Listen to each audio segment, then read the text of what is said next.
सर्वोच्च न्यायालयाचे सरन्यायाधीश भूषण गवई यांच्यावर हल्ला करण्याचा प्रयत्न करण्यात आला होता. याच्या निषेधार्थ कोल्हापूरमधील आंबेडकरी चळवळीतील सर्व पक्ष संघटना आणि इतर संघटनेच्या वतीनं लोकशाही आणि संविधान सन्मान महामोर्चाचं आयोजन करण्यात आलंय.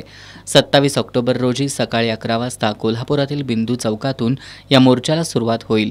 मिरजकर तिकटी बिनखांबी गणेश मंदिर, महाद्वार रोड, छत्रपती शिवाजी महाराज चौक, महानगरपालिका, लक्ष्मीपुरी, व्हीनस कॉर्नर या मार्गे जिल्हाधिकारी कार्यालयावर मोर्चा जाणार आहे, अशी माहिती लोकशाही आणि संविधान सन्मान महामोर्चाच्या आयोजकांनी दिली.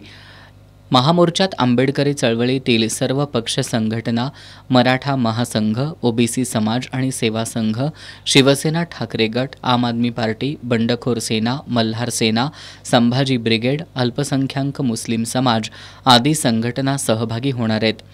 मोर्चामध्ये 50 ते 60 हजार संविधानप्रेमी नागरिक उपस्थित राहणार असल्याची माहिती यावेळी देण्यात आली. या पत्रकार परिषदेला प्राध्यापक शहाजी कांबळे, बी.के. कांबळे, रूपा वायदंडे, विद्याधर कांबळे, बबन शिंदे, संजय जिरगे, निलेश बनसोडे, जयसिंग जाधव, अनिल धनवडे यांच्यासह विविध पक्ष संघटनांचे पदाधिकारी, कार्यकर्ते उपस्थित होते.